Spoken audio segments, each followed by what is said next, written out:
Estamos de volta com Live News, hoje recebendo a delegada Tatiana Bastos, da 4ª DP de Canoas, e a policial Mariana Lescano, policial penal Mariana Lescano. Estamos falando sobre uma questão da cultura, né? Eu lembro que eu era menino, agora dia 15, passei de 60, né? Passei de 60, já a caminho. Tem algumas pessoas que dizem assim, vem cá, cara, tu já está final de carreira, porta GML. Mas espera aí, calma, deixa a hora certa. Eu estou brincando aqui para descontrair um pouquinho. Mas falando em termos de cultura, essa coisa enraizada na violência, né? Eu lembro que eu era menino e escutava isso aí, tu quer apanhar, tu parece mulher de brigadiano. Tinha uma expressão que se usava assim, né? Negócio. Vamos falar um pouquinho dessa questão da cultura, são os estereótipos, da violência, né, com as gênero. mulheres. A violência contra a mulher, ela é basicamente uma violência, a base dessa violência na verdade, a história, né? A cultura e todos os resquícios que a gente ainda tem do sistema patriarcal onde nós estamos inseridos. Então, não é só uma violência relacional, como a gente fala, não é só a relação entre A e B, né? Que gera os conflitos do cotidiano que geram essas violências, mas é uma violência estrutural, então ela é transgeracional, ela vai sendo reproduzida de geração para geração com as nossas vivências, os nossos aprendizados, as nossas crenças. Então, muito mais do que aquilo que os pais nos ensinam com palavras, é aquilo que a gente realmente está vivenciando dentro dos ambientes em que nós estamos inseridos. E, principalmente, o ambiente familiar. Então, por isso que é tão complexo, é tão difícil de romper esse ciclo de violência. E questões comportamentais típicas do patriarcado são reproduzidas diariamente em todos os espaços de convivência da mulher, mas claro que dentro do ambiente doméstico, familiar e afetivo, nós estamos ainda em maior situação de vulnerabilidade, pela dificuldade de romper, né? De sair do ciclo, de romper os nossos papéis, os papéis sociais atribuídos historicamente ao homem e à mulher de submissão, né? De cuidar da casa, de educação dos filhos, de servir ao varão, né? O termo aí que ainda está, inclusive, ainda consta em algumas legislações, então de servir, e o homem de ser o provedor, de ser aquele realmente que chefia o lar. Agora, delegada, a senhora tem uma função importante, né? Que é fazer a investigação, prender, enfim. E a policial Mariana Lescano, ela tem uma outra função que ela está tratando com os presos, as presas. Aliás, Mariana está com um presídio feminino de Guaíba. Nos fale como é que é essa relação, o comportamento dessas mulheres, dessas prisioneiras e a origem que levou elas para dentro do sistema, Mariana. Então, Milton, nós temos que destacar 2 pontos da execução da pena, né? O primeiro é que no presídio masculino, tu estás com o criminoso, aquele que cometeu a violência doméstica. E por incrível que pareça, pela dificuldade que nós temos de romper o ciclo, as visitas, a mulher que foi a vítima da violência quer ir visitar o preso, ela quer visitar aquele que lhe fez mal, porque muito além da dependência intelectual, da independência financeira, nós temos a dependência emocional. Então, ela se sente culpada do criminoso, do seu algoz estar ali pagando uma pena.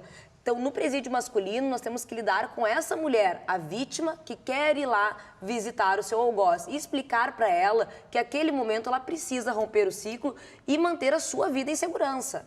Quando nós estamos no presídio feminino, na execução da pena da criminosa mulher, muitas vezes ela está ali porque ela cometeu o crime de matar o seu algoz. Normalmente, a mulher, ela entra no crime pelo marido. Ou ela foi a mula do tráfico de drogas, ou ela roubou para ser a parceira dele, ou ela guardou a droga. Então, numa generalidade, no geral, a mulher está ligada ao seu parceiro no crime. E também, às vezes, ela mata, né, aquele que há anos ficou lhe fazendo mal, lhe fazendo violências, e aí consegue executar para acabar com aquele sofrimento. E muitas vezes eu falo, né, que eu acho que deveria ser caso de legítima defesa. Embora a lei não preveja, a gente saiba que no fundo ela precisa fazer o cumprimento da pena e pagar pelo crime, eu acho que às vezes é uma questão de sobrevivência. Ela age em legítima defesa, porque ela precisa matá-lo para continuar vivo. Porque o Estado falha, nós falhamos como forças policiais, porque dentro da casa da pessoa é muito difícil de nós estarmos presentes. Como é que esse relacionamento, para o telespectador ter uma ideia, como é que é esse relacionamento entre as presas? elas têm assim, tipo, por exemplo, como existe no presídio masculino, o estuprador, ele tem um tratamento diferenciado, né? Aliás, olha, estuprador, para mim, tinha que ter pena de morte, prisão perpétua. Esse país, eu falo abertamente isso, não é admissível que uma pessoa tenha estuprado crianças, como ocorreu agora recentemente, né? Recentemente nós tivemos esse problema no Rio Grande do Sul. O sujeito, ele estuprou 2 meninas pequenininhas, uma pessoa já de maior idade, e aí depois ele pegou, foi colocado em liberdade condicional, não sei por quem, né? Não sei qual é o magistrado que tem essa competência de botar um estuprador em liberdade condicional, né? Ele vai dizer assim para mim: ô, cara pálido, tu não conhece nada de legislação? Claro que eu não conheço de nada de legislação, eu sou um analfabeto funcional, mas eu não sou idiota. E o povo, excelência, está cansado de magistrados que usam a toga e embaixo da toga a foice e o martelo para dizer que o bandido é vítima da sociedade. E o policial está sempre ali, ó, na linha de frente no maçarico. Então, esse sujeito, ele foi solto e ele pegou uma menininha de 13 anos, linda, bonita, aqui na cidade de Bom Princípio, estuprou a menina, estrangulou a menina, ele tem 42 anos, sabe onde é que ele está agora? Ele está no presídio, sabe como? Café da manhã, almoço, janta e visita íntima. Aí não dá, né? Exatamente. A legislação permite que o estuprador, né? Na verdade, a primeira coisa que eu acho que a gente tem que destacar é que visita íntima não é direito, é concessão, né? É regalia. Nesse período de pandemia, ele veio para nos mostrar que os presos conseguem ficar sem a visitação íntima, porque eles ficaram e as coisas andaram dentro de uma tranquilidade. Então, acho que é um bom momento, inclusive, de se rever essa regalia, né, de que eles têm. Outros estados não se tem mais isso. Outros países nem se tem a visitação corpo a corpo, ela é pelo parlatório. Acho que a gente precisa resgatar um pouco da pena, da execução da pena como penitência, né? Como estar ali para rever aquele pensamento. Alguns criminosos nós podemos falar em ressocialização, outros não há o que se falar nisso. Mas a questão do estuprador no presídio masculino, ele é extremamente rechaçado, ele fica inseguro, né? Ele não é aceito pelaquela massa carcerária. No presídio feminino, nós não temos tantos casos de mulheres que estupraram. O crime que faz com que elas sejam excluídas e tratadas em isolamento, que precisem de seguro, é quando a mulher mata o filho. Aí sim, aí a massa carcerária feminina não aceita aquela mulher. Como a gente tem casos emblemáticos, como o caso daquela mãe que acabou matando o menino que foi encontrado numa caixa. Me esqueci qual é o nome da cidade. O do menino Bernardo, em que a madrasta matou o filho. Ela está aqui em Guaíba? Elas estão aqui em Guaíba, as duas? Não, a do menino da Caixa, que foi em Planalto, lembrei. Na cidade de Planalto, está no presídio feminino aqui em de Guaíba. Guaíba. Sim. A do menino Bernardo, a madrasta, já está no presídio Madre Pelletier. No Madre Pelletier. Sim. Essa que matou o menino lá em Planalto, que matou o filho, ela fica isolada. Sim, fica isolada. Ela não tem contato com as outras, porque as outras não aceitam. Não aceitam. E se soltar, o pau pega. Sim. É? Sim, muitas vezes. A porrada pega mesmo? Sim. Uhum. E com aí, certeza. É uma regra que eles têm dentro da... Ah, tinha que soltar, doutora. Tem que soltar para ela Mas dar uma passeadinha. Daí o policial Solta ela, né? esquece a porta aberta um pouquinho lá. Nós temos uma responsabilização, né? É nossa obrigação mantermos o criminoso com vida. É o que nos exige muita estrutura emocional, né? Porque a gente realmente tem que preservar as garantias individuais do réu, do preso. E quem garante a sua? Porque a responsabilidade é nossa, Quem né? garante a sua? Quem garante esse a é o sua? complicado, né? Quando o bandido e quando um juiz diz assim na vara criminal de Porto Alegre que bandido que revidar contra um tiroteio contra a polícia, ele pode revidar porque ele está em defesa própria. A senhora viu isso, né? Sim, sim. Isso é um nós verdadeiro temos que transitar absurdo. Né? pelas nossas legislações. Nos gera muitas vezes frustrações, indignações, mas eu digo assim, a gente tem que trabalhar e somos garantidores de direitos, né? A nossa função enquanto Estado é essa. Então a gente tem que preservar também os direitos individuais e trabalhar da melhor maneira possível, ofertando segurança, servindo e protegendo aí o cidadão de bem, né? E temos que aprender a lidar, infelizmente, com essas situações. Qual é o momento mais difícil que a senhora enfrentou? A senhora que, queira ou não queira, é mulher, né? É uma mulher, e a mulher tem a sensibilidade mais aguçada. A senhora é uma grande policial, né? Qual foi o momento mais difícil que a senhora pensou 3, 4, 5 vezes para ter que se controlar diante de um caso assim tão agressivo e forte que a senhora passou, delegada Tatiana? Na verdade, eu digo, tenho 17 anos de polícia aí, né? A gente aprende muitas vezes a lidar com essas situações mais complicadas, mas não tem como a gente deixar de ter sentimentos, sensações, indignações em relação aos casos que a gente enfrenta.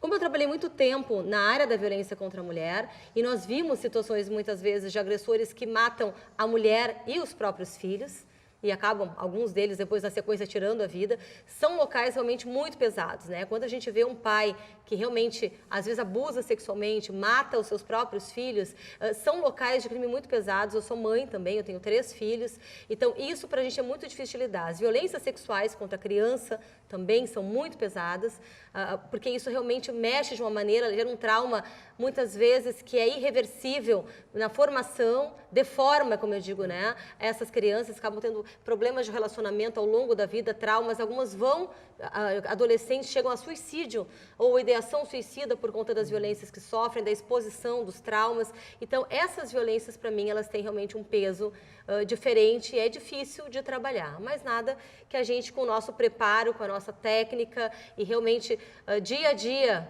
vendo que é a missão que nós assumimos, e isso tem uma grande representatividade, né, Milton? A gente está falando aqui de violência contra a mulher, de situações graves em que a mulher acaba estando mais vulnerável do que os homens nesse tipo de violência especificamente, mas nós temos mulheres muito fortes na segurança pública, desde a década de 70, como eu falei, chefe de polícia, né, comandantes da Brigada Militar, também na SUSEP. Então, a gente tem que ver isso como realmente a representatividade da mulher que pode estar em qualquer local, em qualquer espaço, e nós não enxergamos como alguém vulnerável. Nos nossos espaços de trabalho, nós somos respeitadas, né, nós nos colocamos, nós nos impomos, nós nos qualificamos de maneira técnica. Então, hoje, o meu papel enquanto delegada ou um delegado, no nível de risco que nós corremos é igual, é o mesmo. Não é porque eu sou mulher que eu vou correr um risco maior, se eu estou igualmente preparada, tecnicamente preparada, tal qual esse policial masculino. Nós vamos fazer um breve intervalo, voltamos com o Corsã, governo do Rio Grande do Sul, novas façanhas, Zafari Bourbon, economizar é comprar bem. Caixa, o banco de todos os brasileiros. Voltamos em seguida.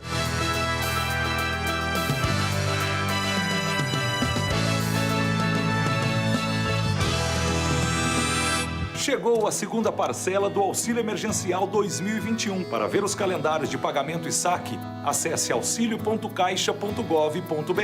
As datas seguem o mês de aniversário dos beneficiários. Para quem é do Bolsa Família, nada mudou. O calendário continua seguindo o final do NIS. E não se esqueça, você pode fazer tudo no Caixa Tem, sem filas e aglomerações. Dúvidas? Acesse o site ou ligue 111. Caixa, o banco de todos os brasileiros. Governo Federal. Você sabia que a falta de chuvas diminuiu muito o nível de água nos nossos reservatórios? A gente não pode desperdiçar. Tá escovando os dentes? Fecha a torneira. Se não tá usando ferro, desliga, né? Abriu a geladeira? Pega logo o que precisa. Energia e água. Evite o desperdício para não faltar depois.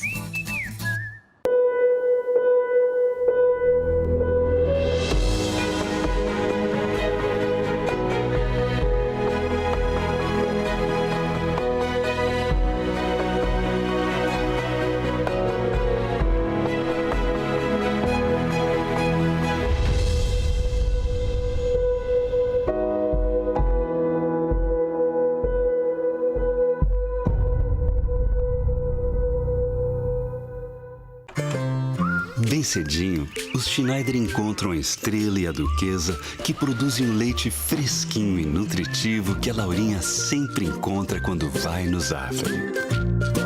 A novidade é que, de uns tempos pra cá, o maridão aprendeu a fazer panquecas maravilhosas. E mais, virou malabarista. A vida acontece quando você se encontra. Chegou a segunda parcela do Auxílio Emergencial 2021. Para ver os calendários de pagamento e saque, acesse auxilio.caixa.gov.br. As datas seguem o mês de aniversário dos beneficiários. Para quem é do Bolsa Família, nada mudou. O calendário continua seguindo o final do NIS. E não se esqueça, você pode fazer tudo no Caixa Tem, sem filas e aglomerações. Dúvidas? Acesse o site ou ligue 111. Caixa, o banco de todos os brasileiros. Governo Federal.